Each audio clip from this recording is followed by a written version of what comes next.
Jazz for Dads, all right, tomorrow, Father's Day, we have a great gift to keep the Father's Day weekend thing going. We had earlier, I wish I said this earlier, but Uber Health was here to set up free rides to this event in East Windsor. So if anybody's available tomorrow, East Windsor Jazz for Dads, brought to you by Jazz for Prostate Cancer Awareness, one of our sponsors. So we're gonna get into the second part, but before we do that, I think we gotta give some things away. Does anybody know who that person is on the jersey? Anybody know? Nobody know? It's all good. Steve Garvey, Hall of Fame baseball player, all right? So we're gonna raffle that off now, all right? And so if you get it, it's raining, be very careful with this jersey. It's definitely worth it, all right? So, get into it. I need somebody to volunteer. Where's my young boy, Brandon? Nah, anybody? Where's Brandon? Come on. Help me out real quick.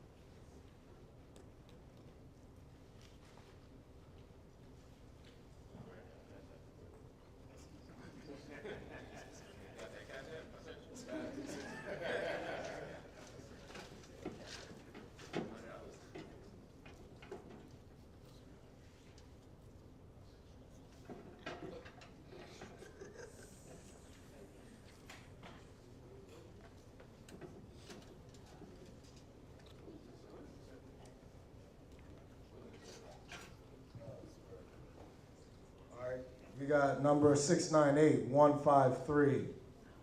153. Nope. They're not here. They not here. They not here. 162. 698-153? Yes. I'm supposed to win this.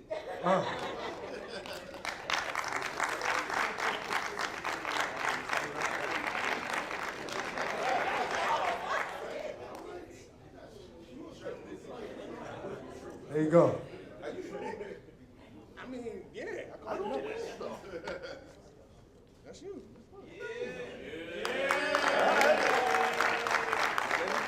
That is work. Wow. And here is your certificate of. Oh, wow. Right? Wow. All right. Bet. Thanks so much. Wow. Oh.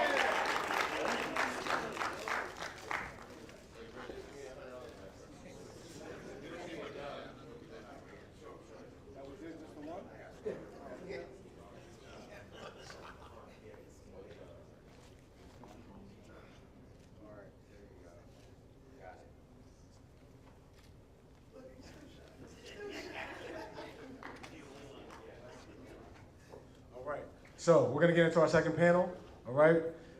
This panel is about the councilman. I called it the councilman because these are sort of like leaders, these are the thought leaders, these are like, again, those chair people on your board that you go to kind of really gain good insight into how to maneuver we as men, as leaders, etc. All right? So introducing first is gonna be our moderator, Mr. Dale Jacobs. He's an NBA commentator and analyst for ESPN, CBS Sports Network, and NBA TV. He has deep expertise within sports media and commentary.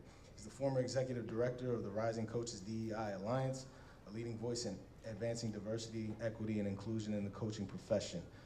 He's a veteran collegiate coach, an athletic administrator, multi-platform journalist and media contributor. He's an active leader and board member serving the U.S. Fencing, World Sports Alumni, the Mental Health Center of Passaic, and the DEI Commission of the USA Weightlifting. Please welcome to the stage our moderator, Dale Jacobs.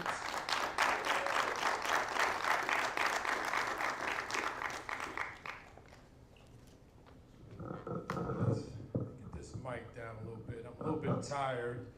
I flew in this morning for covering the game last night. What a wonderful game it was last night. If you guys had a chance to see it last night, as well. So let me get my notes here together a little bit so we can spread them out so I can get this thing properly. How's the day been going? Have you guys been getting some great information, some nuggets to take with you? Okay, great. So I'm gonna be a little bit redundant here. Good afternoon, this is ManKave Summit panel discussion number 2. Thank you for being here today for what I know will be a meaningful, impactful, and necessary conversation. My name is Darryl Jacobs. I'm the moderator. I'm commentator for ESPN, CBS Sports Television and Radio Network, as well as NBA TV. But I'm also an independent sports journalist for the Michigan Chronicle, New Jersey Urban News, GQ Sports, as well as Sports Illustrated. Our theme today is brotherhood, leadership, and community impact, not just as a buzzword, but an active principle that would challenge us to go deeper. To move from giving advice and creating opportunities, to stop climbing alone and ask, who am I lifting as I rise? Not just to talk about success, but be louder about our values. Today's panelists are men who live this work, represent leadership in tech, education, mental health, and legal strategy. But what they have in common is a commitment to building legacy, lifting others, and doing the kind of work that would outlast the moment. So we'll talk a little bit about what it means to be a brother in the trenches, leaders in the shadows, builder of something that's bigger than ourselves. So be prepared to be challenged, inspired, but most importantly, mobilized into action. Each panelist will share their perspectives on these topics, as well as we allow the audience at the end to ask questions. So let's meet the panelists. He's a native of Paterson, New Jersey. He receives a bachelor's degree in science from ManKave State University, a master in education leadership from American Continental University, and a PhD in education from Seton Hall University. At age 27, he became the youngest principal ever appointed at Malcolm X Shabazz High School in Newark, New Jersey. He currently serves Chief Academic Officer at the College of Chief Public Schools, as well as Chief Educational Officer at the Future Project, an organization that empowers student growth across the nation. He's an acclaimed author and national speaker. It is my honor to introduce an exceptional leader in education, Dr. Jameer Mills.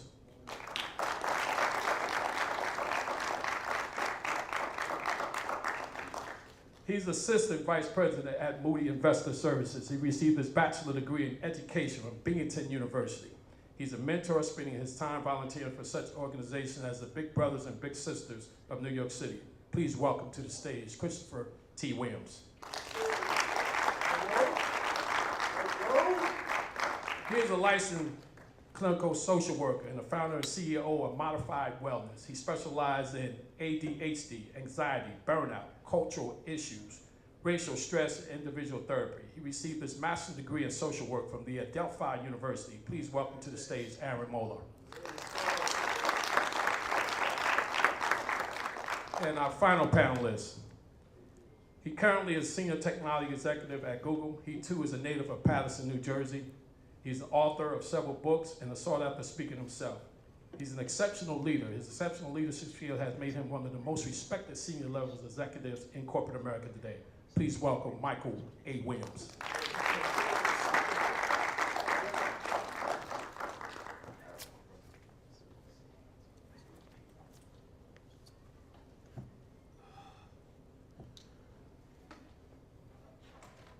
suppose I had changed this, but I'm used to somebody else doing that for me. So let's get started here. Dr. Mills, we're going to start with you.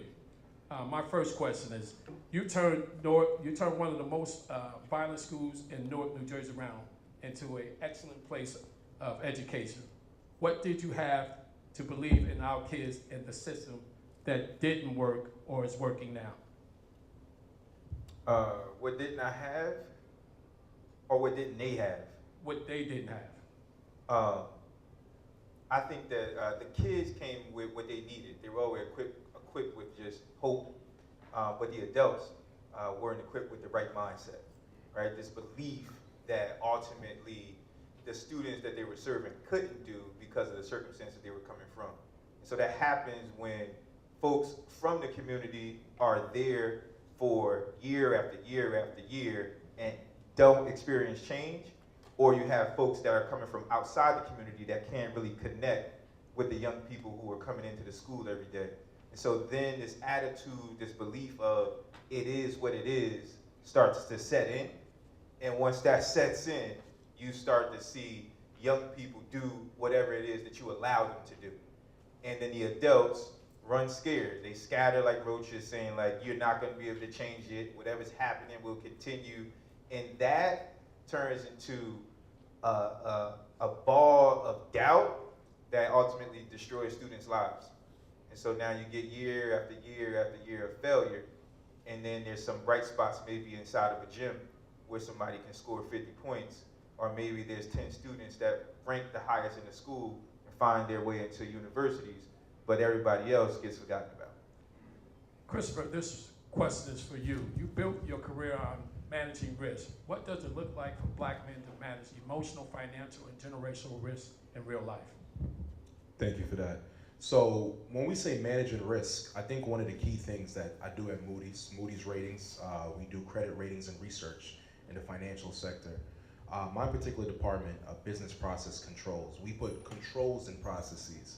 A lot of times, black men in different areas of our life, it could be relationships, romantic relationships, friendships, business, we fail to put controls in a process. So a control is basically a measure that you implement. You have it set that it's gonna go A to B. What if it doesn't?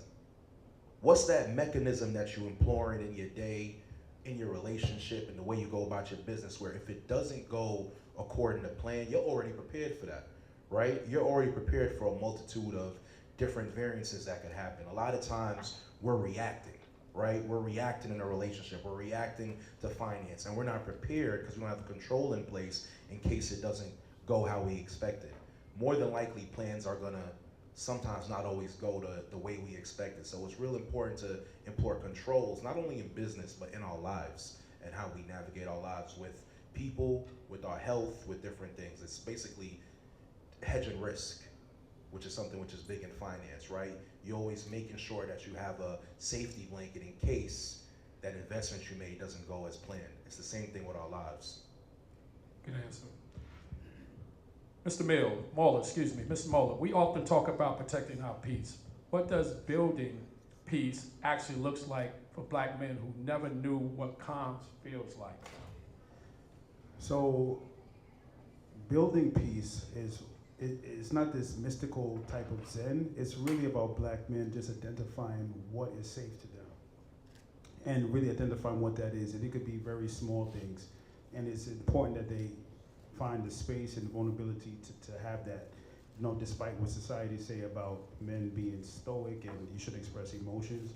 But we have so much, you know, hypervigilance inside of us, and recognizing that hypervigilance is a response to our trauma that we experience. So if you can look through that, the hypervigilance, and find moments of peace and zen, and that could be in anything that you do.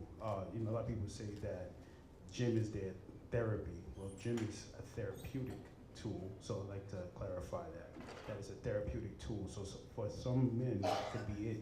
But it could be other things, as you can see, black men are doing gardening and planting. It could be whatever it is that brings you a sense of joy, a sense of peace, but being intentional about making that happen. Because that's the biggest thing I hear is I don't have the time, myself included, but being intentional about finding those moments of doing something that brings you joy.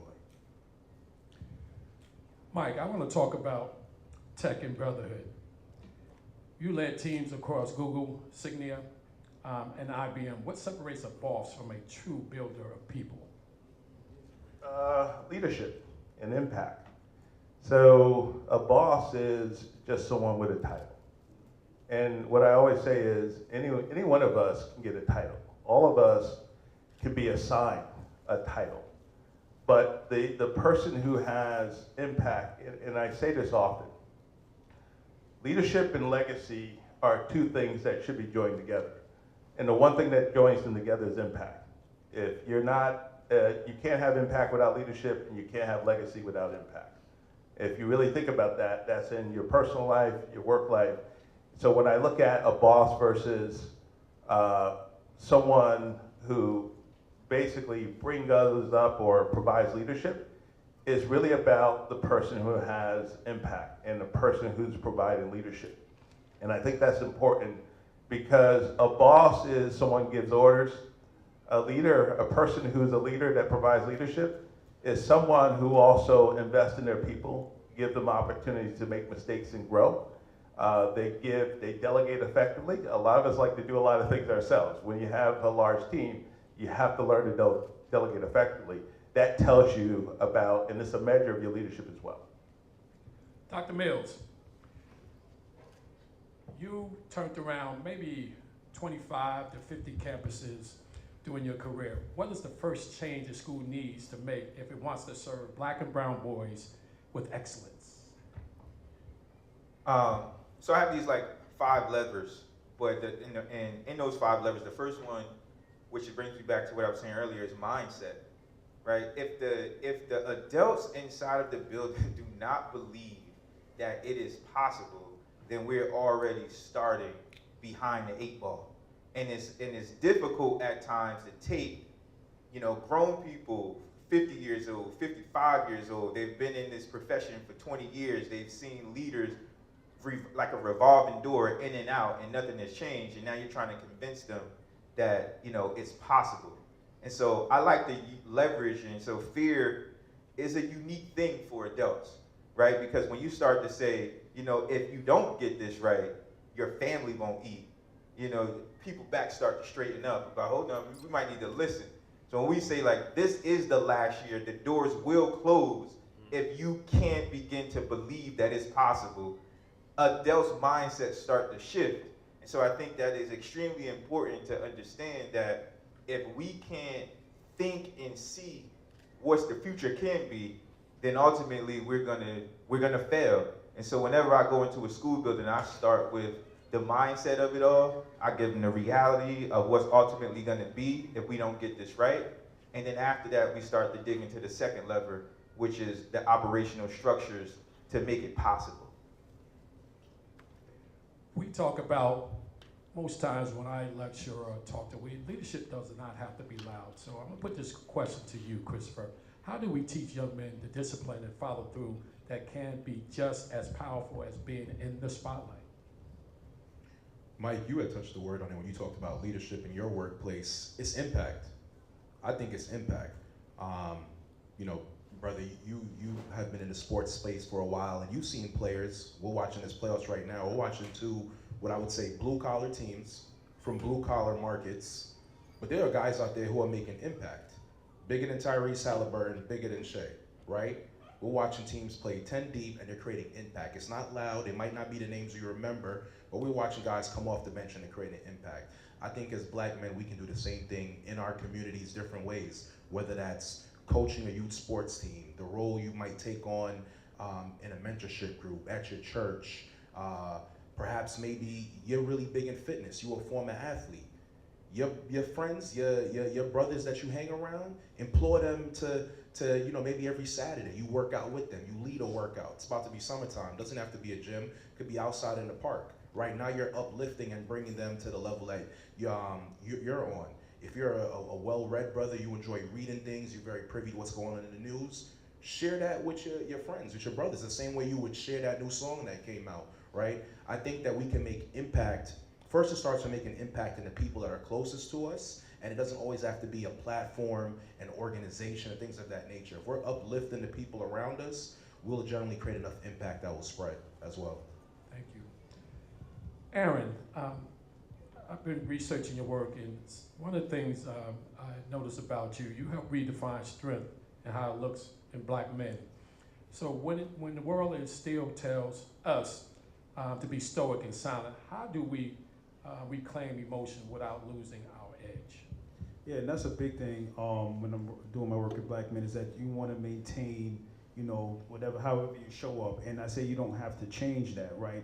What really shifts kind of the culture, and what would help for black men is incorporating emotional intelligence, right? So knowing when you need to cry with your son, but know when you need to step up in the boardroom and be a present. Know when you need to be emotionally available for your partner, and know when, if you're being robbed, I say you gotta know when to turn it off and turn it on. And I think that's something that we miss, right? Due to our trauma, due to systemic racism and oppression, we have to show up a certain way. So we're hypervigilant at all times. We're always on. And that's exhausting. So when somebody's saying, yo, tie your shoelace, you're like, what? Like, you're constantly ready for action because that's how you condition. So recognizing that, yo, you could unclench your shoulders. I know everybody's shoulders here is tight right now, right? So really recognize that, like, yo, I'm okay, right? So identifying what's safe for you, right? So I can say, you're safe in here, but you have to feel that way. Right. So emotional intelligence, everybody can use that. So recognizing when I need to be lit and when I need to calm down. And sometimes it's inappropriate in some spots that you like turned up. And it's like, no, I know you're conditioned that way, but you don't have to be. So emotional intelligence is key. I often say, you know, when I was a successful college head coach, I'm gonna put successful in there. Success was not achieved without enthusiasm. I often tell my players to be enthusiastic. You know, be demonstrative if you want to be within the sportsman or within the context of showing good sportsmanship. So that's something that a lot of black men in a lot of different spaces can't do because we want to be perceived a certain way, or we have to act accordingly to what the other side has set as standards. So that's a great question. Let me go to Mike. We often talk about knowledge is power. When I was growing up, knowledge is power. That's all you heard. Tell me one way black men can start leading today, even without the title or the technological background. I think everyone, I talk about this a lot. It's, you don't need a title to be a leader at all. I think everyone has that opportunity where they can step up and mentor someone. They can step up and provide some advice. I have people reach out to me, and probably a lot of the folks up here on the panel reach out to me via LinkedIn. I meet people 7 o'clock in the morning, a.m., and I purposely do it that time because I see how committed they are. I'm always up at 4:30, so 7 o'clock is nothing for me. But it also tells you how committed they are and how serious they are, and then how they would follow up. So I think everyone can provide some level of mentorship just based on the knowledge. We all gain knowledge based on our different roles, our exposure. We all have different exposure. And the first thing in terms of gaining knowledge is exposure. The next thing is experience. And you marry those two together, you have some form of knowledge, right? So I think all of us can start just based on what we know. And for me, it's about mentoring. And then the other thing I think we have to be proactive in is a lot of times we wait for people to come to us. What I do a lot of times is I identify people that have potential. And a lot of times it's not about them coming to me, it's me actually going and sorting them out and telling them that they can actually do more than what they're already doing. I've done that in corporate, I've done that outside of corporate. I think that's something we all can do, not just wait for someone to come to you. If you see someone striving and really have potential that you think can be better, sometimes just reach out an olive branch to them and try to help them as well. You've been a great assistant coach with me, man, getting up at 4:30 for my 5 a.m. practices. You would have been fantastic to have on my staff. Dr. Mills, let me go back to you. You said every man is a teacher, which is true, whether he works in the classroom or not. So what are our boys learning from the way we carry ourselves as men? What are our boys learning? I mean, I have 2 boys of my own, and they're learning how to walk. They're learning how to treat women kind. They're learning how to interact with their peers. They're learning how to interact with men of different races, women of different races. I mean, there is nothing that you are doing that they're not learning from. And so when you wake up at 4:30 in the morning, at some point, the young man in your house is going to say, where are you going and can I come? Okay? When you are cursing someone out and being belligerent and they're witnessing it, they're taking that in and believing that's a behavior that's okay for them to replicate. And so I think young men are watching, and it's important that we take our time to do things that's worth them seeing. And so I like to define it as cool. Right, and so I want to be the guy that they believe is the coolest person in the room when I'm reading a book, right? When I'm speaking to an audience. I want young men to understand that those things are also a place that we can thrive in, and it doesn't only have to be in music videos, or in some type of entertainment. Mr. Williams, often say that details is where oppression hides. How do we in our communities stop skipping the fine print in contracts, healthcare, money, and even in relationships?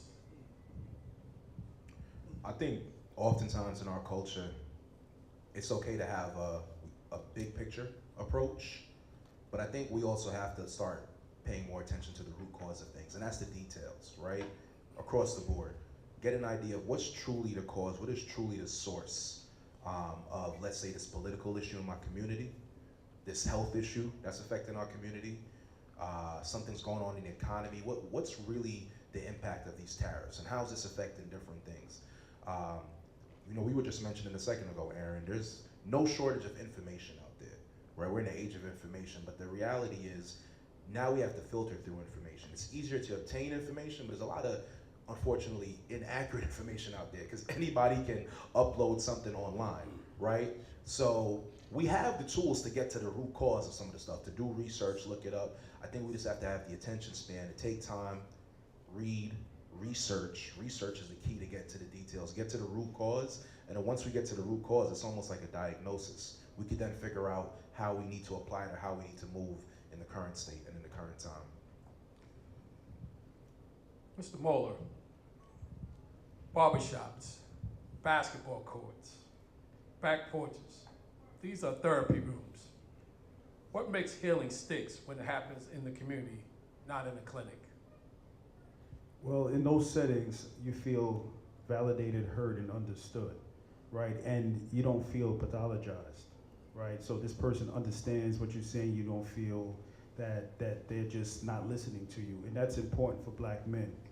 And it's also someone that looks like you. So we know in those systems, clinical settings, you're not going to find someone that understands the nuances that we present, the uniqueness that we present. So oftentimes, some of our mannerisms is misinterpreted as some type of diagnosis, right? So why would I go to a setting where they don't understand my hand gestures means that I'm passionate, and that when I'm yelling is because I'm frustrated, not because I'm bipolar. So in those settings, it's like, no, I don't feel safe. But in the barbershop, those are my peoples. I can see them every week. I know they're gonna be there, and we can have a conversation. I can leave feeling filled, and I feel better about myself. So these places are part of, as I call, cultural responsive interventions.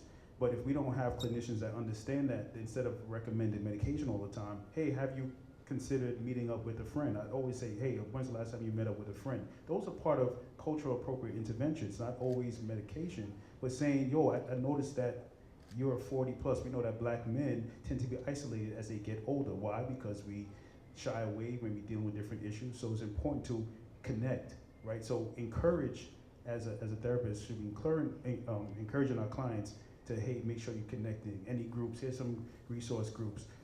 Events such as this is very healing. Even when I come here, I feel amazing when I leave. This is my third year participating. So encouraging, as clinicians, encouraging our clients to do things such as this. This is therapeutic interventions also. Thank you for that. Often, one of my colleagues, you guys know Stephen A. Smith, of course, when he first got his talk show, it was very confrontational, and the white media didn't know how to understand it. And often it was just barbershop talk. They were very irate about it as well. So he met with a lot of backlash with the networks, from other networks as well, because they didn't understand our jargon. They thought we was being too aggressive with our dialogue. They thought we was going to be violent, when actually that's just us talking passionately about what we talk about as well. So I wouldn't be where I'm at today if I didn't have a good gift for gab and talking smack when I had to as well. But now it's much more acceptable as Black men to be able to voice ourselves and express ourselves as well. Michael, you talked about sponsorship, and I put advocacy in this as well. Change your life, and you paid it forward. What difference between giving advice and opening doors, and how do we do more of the latter? Yeah, I think this goes to, I guess I can add to what I said earlier. I think sponsorship is about identifying opportunities and also helping people walk through those doors. So sitting at the table talking about folks when they're not in the room.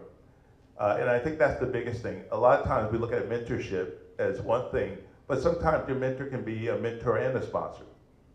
If your mentor is a person who sits at that table in those rooms, You want to make sure you give them, and when I say you give them enough to talk about, because you're going to be compared to so many other people, right? But also you have to make sure your mentor has some credibility, right? A lot of times we align with the wrong people. And in corporate America, it happens a lot. You could be great, but if you're aligned with someone that the other executives don't respect, then you have a huge challenge actually moving up in the ladder, whether people realize that or not. So you have to make sure you're aligned with someone who's respected by their peers. And when it comes to sponsorship, me personally, and I think others as well, you have to make sure whoever you're sponsoring understands the effort, because sometimes I can identify talent, they may not be where they want to, but sometimes you have to sacrifice someone liking you to get them to where they need to be. And sometimes years down the road, they'll realize you were pushing them for a reason. Like Jamar talked about setting urgency. Sometimes you gotta do that. Sometimes you gotta push and challenge people to reach their full potential, whether they like it or not. And my thing is, if you like me, that's great. I would love that. But my goal, you'll like me more when you get promoted, when you never thought you could. And sometimes that comes much later, but not in the moment. I often talk about when I lecture and speak to people, whether it's adults or youth, I often tell them you need to find 3 people in your life. You need to find an accountability partner, you find a mentor, then you find an advocate. And he just talked about sponsorship as another advocate. So you have to find somebody that's going to hold you accountable, make sure you do what you're supposed to do. Now, a mentor is going to teach you. He's going to learn you. Not necessarily advocate for you, but he's going to just teach you things how to get there as well. But an advocate is going to create those opportunities for you. So thank you for that, Mike, as well. Mr. Mills, you called your work legacy building. For men in this room, fathers, mentors, leaders, what does it mean to live and lead in a way that outlives you? Yep. So I think Mike said this, Chris said this, and the key word in much of what they said was impact. You have to create lasting impact. And don't believe that that impact needs to be outside of your house. It can be inside of your house. One of the things that I do with my family is on a monthly basis, we have legacy brunches. And at that brunch, I'm presenting to them financial models and things that they need to know, because I have the knowledge, but I don't meet with them every day. And so if I pass away, then the knowledge dies with me. I need them to know how to do it too. So when we talking dividends, they need to understand exactly what that means. And when someone's at the workplace saying get a 403B, they need to understand how that works and why. And so this is how you leave a lasting legacy, because not only are you doing it outside in the world for those that are benefiting from your leadership and your effort and your commitment to community, but you also have to do it in-house. I tell people this all the time. When you die, the job is going to post your position. Your family is going to keep your name alive. They're going to be the people fighting for statues. They're going to put scholarships in your name. So when we talk about legacy building, always understand that you're doing it for the people who are closest to you, even though the impact is happening in real time in the community that you're serving. And that is a fact. Your job would be posted before your obituary, and that's a fact. And that's something I've seen and witnessed with a lot of different people. So thank you for that as well. Christopher, let's talk about your athleticism a little bit. You competed in the triathlons, you competed in many of them as well. You built your career in finance, mentor across a plethora of platforms as well. What is one habit that you keep your life organized, grounded, and moving forward? I think the key habit across those things, you start off long swim, then it's the bike, then it's the run. Sometimes it's good conditions. I remember not this year, the one I did last year was probably the coldest and rainiest day I've done a triathlon in. Like, I'm literally, get out the pool, I'm wet, I dry off, and I'm like, why am I even drying off? I'm about to run in the rain. And it was just so much more anguishing because it was mentally tough.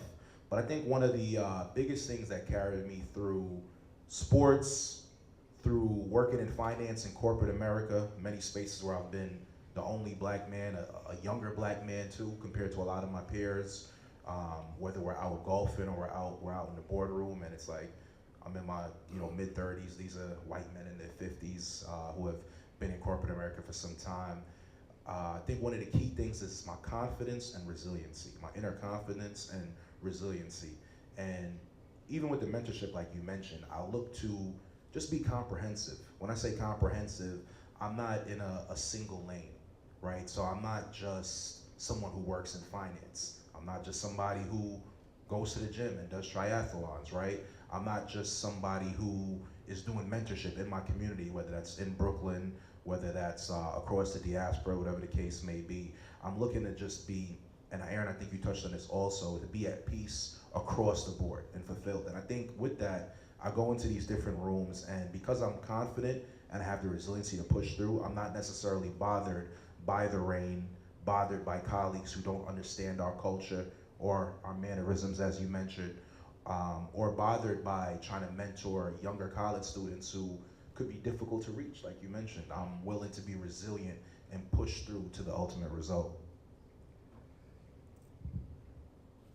Aaron, I just came up with this question, and I think this is something that I really want to touch upon. If you had 30 seconds to interrupt a generational curse in this room, what would you tell every man here about the pain they keep hiding? So, well, first I want to. Don't have enough time. Yeah, right. That's a heavy question, but definitely want to pause for that question, let it sit in, because I don't just respond to respond, but really want to sit with that for a minute, and how that may resonate for a lot of brothers in here. But that trauma that you're carrying is not for you to carry forever.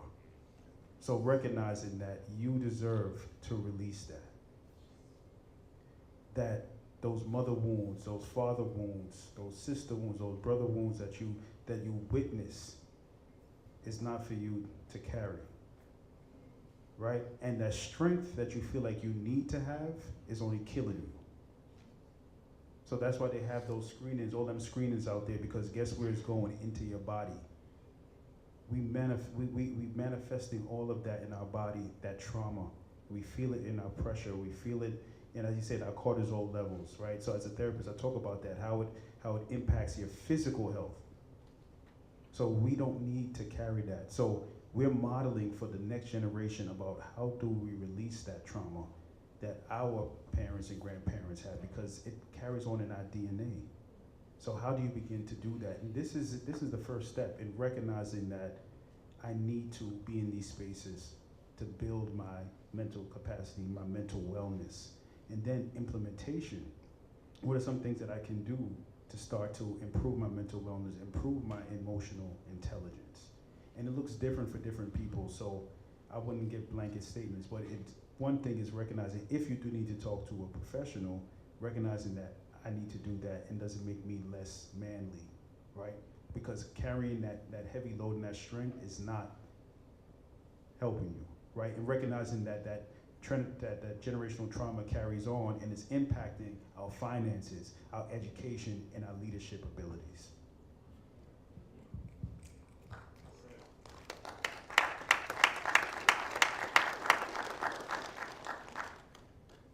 Mike, if leadership is about what you build, what are you building right now that is not about your job, but about your legacy? We keep going back to the same thing, and the reason I started out that I truly mean it. I'm constantly building impact. That's it, because everything we do, and everyone up here and anyone in this room, everything you do every day that positively affects someone, you're actually building impact. You're actually building legacy. You're actually demonstrating leadership. And this is what I wake up in the morning and think about in terms of what I can do better, be better at, how I can help other people. It's not about counting how many people you help. It's about counting the ways you can help. And a lot of us do things where we kind of keep count how many people I help today or tomorrow, but you should focus on knowing that you can be counted on. And I think that's important. So when I wake up and think about what I'm building, every single day I'm building the same thing. I'm building impact. That's it. It's as simple as that.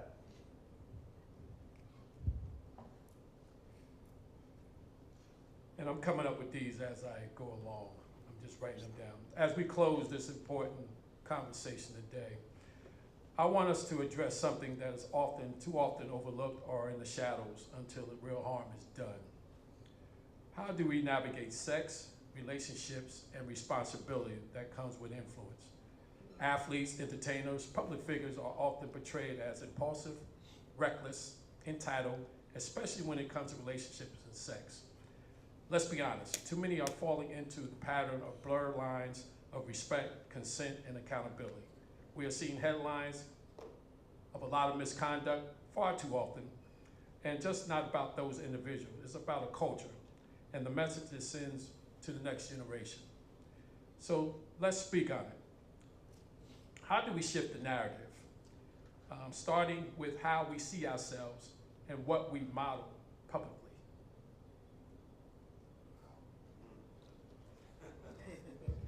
How do we shift the narrative, starting with how do we see ourselves and how do we model ourselves in public? No, I appreciate that. That's a deep one. First, I would start with, I think it starts with the self-image. The gentleman who's hosting us today, my frat brother Victor, we were having this conversation yesterday. As black men, and I touched on the last question where I said being comprehensive, a lot of times we place a lot of our value in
world against it's like I'm angry.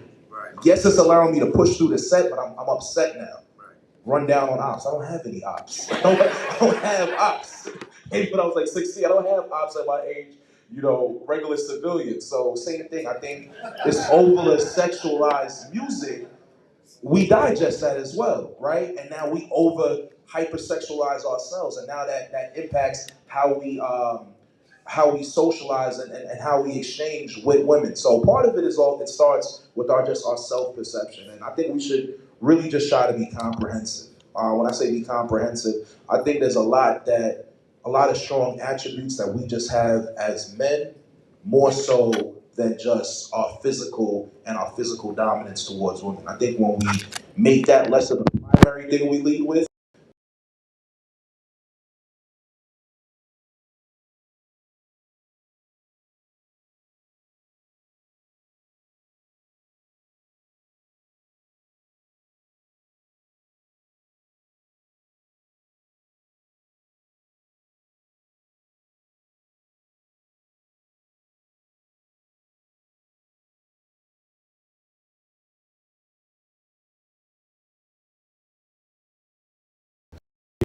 You know people watching, whether it's the family or the kids. So based on your values, you're kind of aligned to certain behaviors.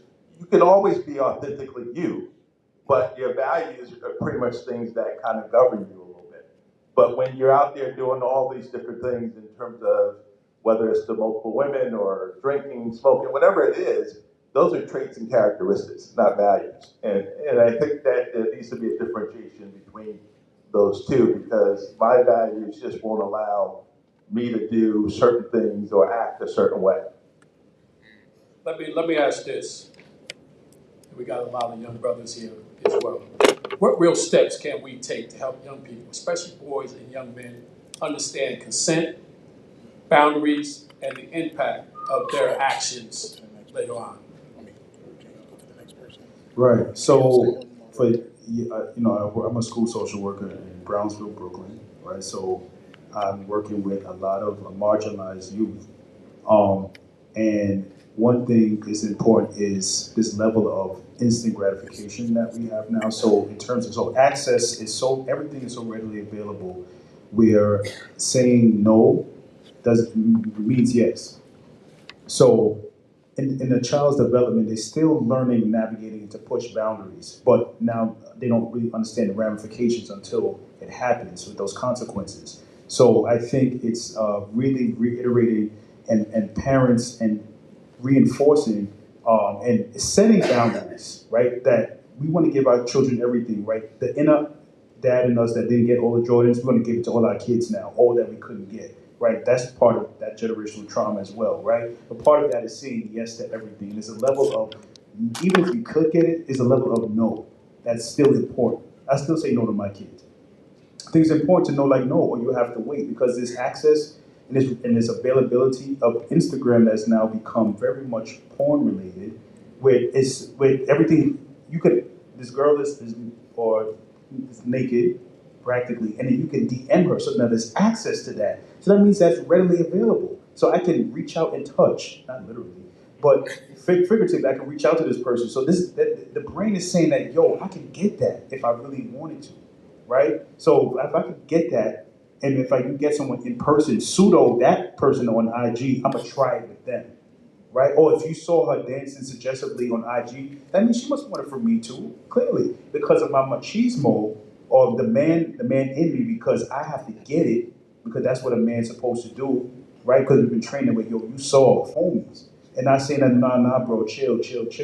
So I think You're gonna have experiences where them is important. So it's this constant cycle that young men need to go through, and young women, to embrace a reality that this is wrong for me to do, and I have several people in my life that are constantly giving me that